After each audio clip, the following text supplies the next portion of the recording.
Hi learners and lovers! Welcome to Phrasal Verb video number 3. Today we'll cover 3 letters. N-O-P. Nop.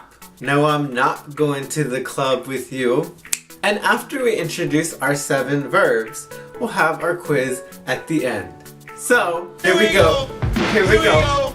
Here we go. Here we go. Here we go. No, really. Let's go. Number 1. To nod off. This means to slowly fall asleep in a meeting or class. For example, when I teach grammar, I always have one student who starts to nod off. And that's why we have apples. Wake up, Jose! Number 2, to narrow down. We use this phrasal verb to eliminate or take away answer choices or options on a list. So that's confusing, but here's an example.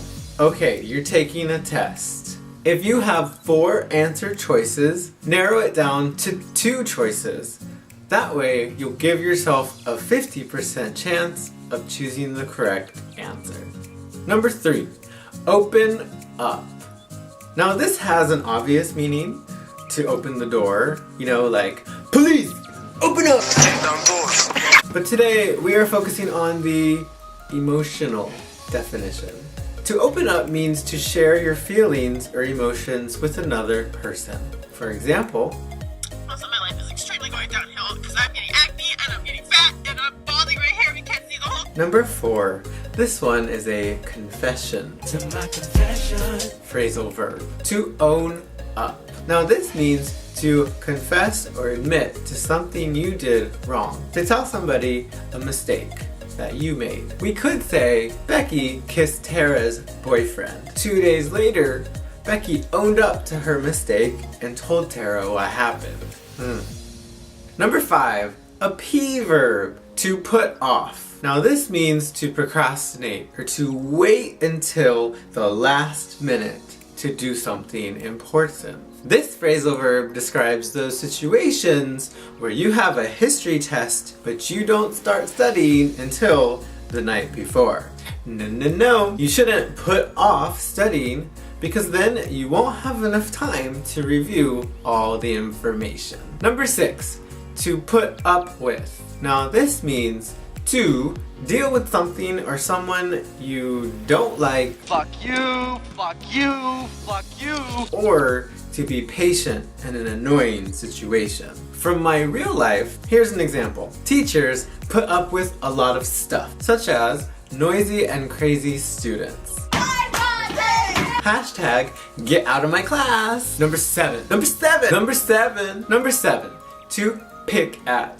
And this is food related. Have you ever eaten something that you didn't like, or maybe you just weren't hungry, so then you started picking at your food? Here's an example. Anytime my mom puts broccoli on my sister's dinner plate, What the heck is that? my sister just sits there and picks at it with her fork. And there we are. Step 1, introduce and learn the phrasal verbs. Complete. Step 2, reinforcement, quiz, review. Let's do it. Oh, and as always, there's 5 questions. You have 7 answer choices, so you won't use all your choices, and you may have to change the forms. I'm going to put up the questions, read them, and after I do that, pause the slide if you need more time to answer them. Okay, here we go. Number 1. There are many foods small children don't like. If you put any of these foods in front of them, they will usually blank the food or just ignore it. Number 2. I got in so much trouble at work yesterday. I was exhausted and my boss caught me blank during his presentation. Number 3. It's difficult for most people to blank to strangers, but not me. I'll tell you everything. Number 4. I just can't blank my loud neighbors anymore. I'm going to go yell at them. Number 5. You should never blank writing a paper for school, but most students usually do. Number 1.